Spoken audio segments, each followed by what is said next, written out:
자, 검찰이 지금 조국 장관 집을 압수수색했다. 이제 이렇게 말씀드렸습니다. 지금 여러 군데에서 사실상 코링코는 처음에 원래 이제 익성하고 조범동이가 익성의 지시를 받고 상장하는 걸 한번 우회 상장하는 걸 해보려다가 잘 안 됐는데 정권이 바뀌려 하니까 이제 2016년경부터 정경심이가 이제 붙어서 사실상 돈을 대면서 이제 이 코링코를 만들고 또 정경심이 코링코에 돈도 좀 대고 또 사모펀드도 하나도 자기가 하고 그러면서 WFM을 인수하고 인수 돈은 안 됐죠. 그러니까 그걸 갖다가 WFM을 인수하는 과정에 돈을 어디서 받아가지고 빌리든지 이제 나중에 WFM 재산을 가지고 인수한 뒤에 또 그걸 갖다가 담보로 채권을 발행하는 이런 수법을 좀 썼다고 봅니다. 그리고 이제 처음에 상장하려던 익성은 IFM을 만들어서 이제 조국이라는 위세의 밑으로 들어왔죠. 그래서 IFM, WFM, 이제 그리고 웰스 CNT, 가로등 회사, 이거는 매출 잡히죠. 이 세 개가 거의 다 정경심의 손안에 들어왔는데 다 꼼짝하지 못하고 이렇게 판이 짜여진 거는 조국이라는 위세를 업었기 때문이고, 정경심은 20억 몇천만 원을 투자했습니다만 이 돈은 다 돌려받았고, 또 처남 이름으로 받은 835만 원씩 해서 1년 받은 거, 그것도 사실상 정경심이 한테 갔고, 또 200만 원씩 또 7달 받은 것도 정경심이한테 갔다고 봅니다. 그래서 정경심은 코링코나 사모펀드에 투자한 것도 거의 해소했고, 그 투자한 기간 동안에 이자조로 또 돈을 받아간 걸로 검찰이 지금 그렇게 보고 있습니다. 물론 10억 3천만 원은 사채시장에서 바꿔서 현금 줬다 하는데 지금 그걸 아직 받은 것까지 확인은 완벽하게는 안 됐지만 대략 검찰은 그렇게 보고 있습니다. 또 정경심이는 조범동의 마누라 등을 시켜서 지금 10수억의 코링코의 주식을 어쨌든 익명으로 보유하고 있는 것으로도 보이고요. 그러면 인수한다고 오른 돈이 빌려진 것은 상상저축은행이 최종점인데 중간에 민정하는 사람 그 크라제버거가 있습니다만은 그쪽에서 저축은행이 진짜 크게 빌려주고 이자 받으려고 했느냐. 원래 저축은행이 이런 거 회사 설립, 그 다음에 뭡니까? 이 코스닥 상장사 인수 이런 데 돈 빌려주고 이자 세게 받는데 그 저축은행이 조국이 회사에 돈을 빌려주고 이자 세게 받았다가 깜빵 갈 일 있겠습니까?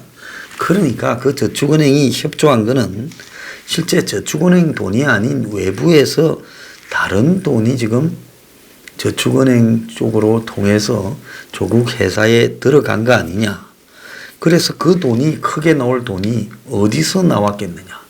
그거는 한국의 지금 민정수석 검찰 산하에 꼼짝 못하는 지금 수사 이런 부분들과 관련된 굵직한 데서 굵직한 돈이 나온 거 아니냐. 그래서 이 돈의 출처가 밝혀지면 나중에 어떤 일이 벌어질지 모른다. 이런 법조계의 이야기도 있었습니다. 제가 이 이야기를 하는 것은 오늘 지금 있었던 삼성 이 물산에 대한 검찰의 압수수색과 또 더 나아가서 국민연금 자산운용본부에 대한 이 자금운용본부에 대한 검찰의 압수수색이 묘하게 지금 의미를 가진다고 보기 때문에 그런 겁니다. 자산관리인 김씨, 이 사람 김재철 동원그룹 회장 손자란 말도 있는데 그게 진짜인지는 뭐 아직 확인이 전혀 안 됩니다. 그런데 이 친구 소환 조사에서 정경심이 동양대 사무실에서 컴퓨터 한 대 학교 거죠. 조국 집에서 2대 이미 교체해서 보관하고 있었다 하고 또 다른 한 개의 하드디스크를 빼서 비닐 안에 넣어서 줬다. 그래서 이 친구가 한 것만 해도 지금 4개입니다. 4대. 자, 그래서 이런 그 하드디스크 교체 과정에서 증거인멸 조사를 하려고 그런 겁니다. 그러면 증거인멸 조사가 완벽하게 되려면 지금 조국 집에 있는 컴퓨터의 하드를 보면 어떻게 됐겠습니까? 이 친구가 말한 날짜에 정확하게 압수수색 뒤 한 2, 3일 뒤에 교체되어 있는가 하는 게 일치하면 되지 않겠어요? 그러니까 조국 집에서 오늘 압수된 컴퓨터가 최근에 교체된 하드를 갖고 있는가를 이제 확인하는 증거인멸에 대한 이야기가 나올 수 있는 겁니다. 그러면 정경심을 수사하는 과정에서 조국이 이걸 해줬다면 증거인멸 및 언립 방조의 관계가 성립될 수 있다. 그래서 어지간히 치였을 거라고 보지만은 검찰이 최종적으로 지금 조사를 위해 여기를 덮친 겁니다. 자, 그런데 검찰이 국민연금을 압수수색하고요, 삼성바이오를 지금 이 분식회계를 조사한다면서 삼성물산도 지금 압수수색한 걸로 나오고 있습니다. 한동안 잠잠하던 몇 달 동안 갑자기 서 있던 이 수사가 왜 갑자기 됐을까요? 자, 삼성은 지난 정권 때에 국정농단으로 정권 내내 고생을 하다가 작년에 인도 선거부터 문재인 만난 뒤로 이재용이가 그 뒤로 좀 풀린 듯이 하면서 이제 술술 잘 왔습니다. 이재용도 그 전에 석방됐고, 그리고 올 초에는 이재용을 뭐 한 2달 만에 7번, 8번 정권의 홍보에 동원했고, 또 정권이 비메모리 반도체 부분에 삼성의 그 앞장서는 부분을 국책 사업으로 계속 강조하기도 했습니다. 그러다가 또 갑자기 삼성에 대해서 삼바 수사가 되다가 또 최근에 또 멈춰 있었어요. 그 증거인멸 혐의로 여러 명 구속되기도 했죠. 그 수사가 끝까지 가면 어떻게 된다 봤습니까? 끝까지 가게 되면 승계 과정의 핵심인 제일모직 삼성물산 합병에 대한 여러 의혹이 등장할 수도 있는 그런 위기였죠. 그런데 이게 이상하게 조국이 민정수석을 그만두고 지금 법무장관으로 가기 직전까지는 활발하다가 그때 이후부터 스톱돼 있었습니다. 그래서 검찰이 지금 이번에 이 수사에 갑자기 돌입한 부분은 그야말로 이 수사가 진행되었다가 스톱됐다가 하는 부분에 조국 관련 부분도 좀 있지 않나, 이런 부분들을 갖다가 지금 겨냥한 측면도 있을 거라고 봅니다. 왜 그런가 하면 조국이 민정수석으로 삼성 같은 한국을 상징하는 큰 기업에 대한 수사의 속도와 방향에 대해서 어떤 행태로든지 영향력을 행사했을 수가 있죠. 정권 잡고 이런 부분에 대한 수사가 청와대와 협의되지 않고 검찰 단독으로 이어지고 있을 거라 생각한 사람은 아무도 없을 거라고 봅니다. 그러면 영향력이 있으면 그 영향력을 어떻게 극복하기 위해 끈도 대고 로비도 있고 많은 어떤 일들이 있지 않겠습니까? 그런데 검찰이 갑자기 이 수사에 또 박차를 가한 부분은 검찰은 이 수사가 어떤 속도로 시작됐고, 그러니까 정권이 지난 정권에서 그 국정농단 부분과 관련해 2심에서 이재용이 풀려나고 또 3심에 대법원이 파기환송을 했죠. 그래서 이재용이가 석방되어 있지만은 이 대법원 부분에 대해서 더욱 지금 신경이 쓰이는 위치가 됐습니다. 그런 상황에서 지금 검찰이 삼성을 압수수색하고 그거와 관련해서 영향력을 행사했던 국민연금 기금운용본부를 또 압수수색했다는 것은 저는 이 부분에서 검찰이 조국 관련 부분과 무관하지 않을 거라고 보고 있습니다. 자, 검찰은 지금까지 검찰이 어릴 때 검찰로서는 검찰개혁이라고 하는 정권의 검찰 해체를 피해보려고 정권의 손과 발이 되어서 지난 2년 동안 굉장히 열심히 해줬을 거라 봅니다.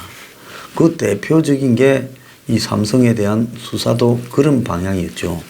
그러면 검찰 내부에서는 삼성에 대한 수사가 어떻게 누구 지시로 시작되고 또 누구 지시로 셋업되어 있는가 하는 부분 정도는 검찰이 매우 잘 알 거라고 보고 있습니다. 그런데 최근에 보면 좌파들이 검찰청에 거의 매일 가고 특히 토요일 날은 저거 주장으로 몇천 명이 최고 많이 가가지고 조국을 마치 좌파의 양심인 양 이야기하고 손혜원이까지 그 앞에 가서 떠들었어요. 그래서 검찰은 지금 삼성 수사 부분 등을 통해서 과연 너네들이 양심적이고 좌파들이 흔히 이야기하는 삼성에 대한 좌파들의 그런 정오, 비판 이런 거를 할 만큼 그랬느냐라는 부분을 가지고 한번 따져볼까 하는 이야기가 포함되어 있다고 봅니다.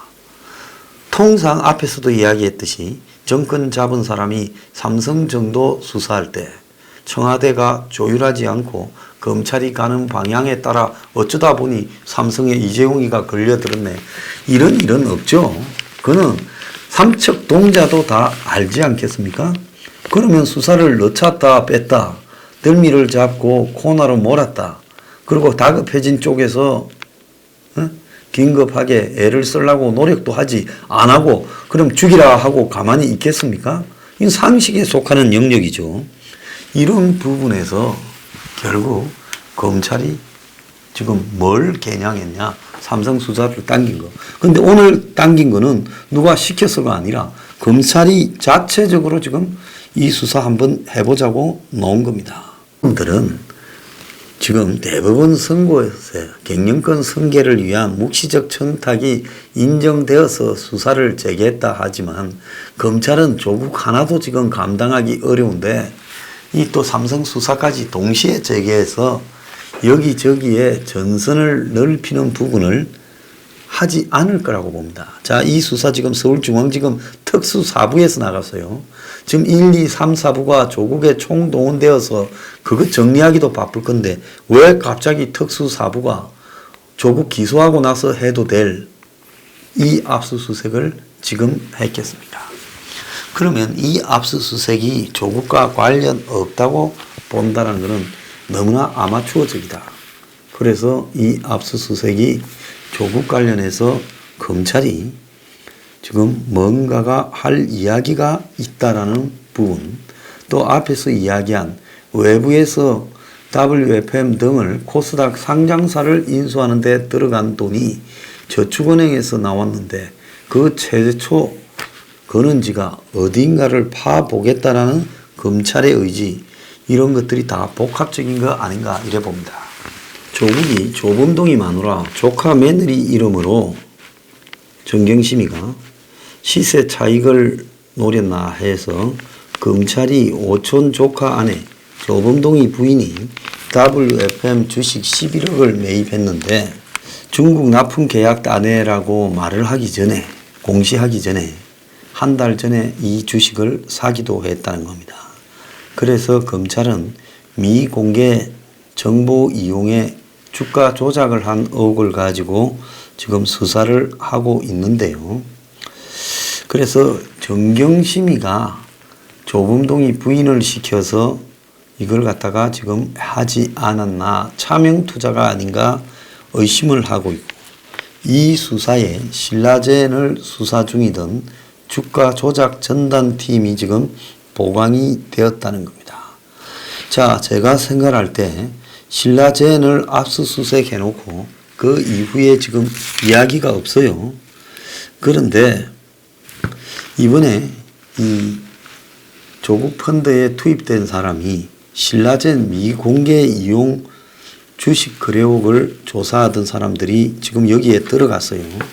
그래서 지금 조국 관련 의혹에 좀 있으면 신라젠 의혹도 자연스럽게 연결되지 않겠나 하는 부분이 있어요. 왜? 저거 회사의 주식도 지금 이렇게 했는데 정권 초반부터 온갖 정보를 다 알고 그걸 갖고 돈을 벌려고 한 사람이 신라젠의 주식에도 차명으로 좀 주식을 소유했을 가능성이 얼마든지 있다. 검찰이 그렇게 보는 것도 무리가 아닐 거라고 봅니다.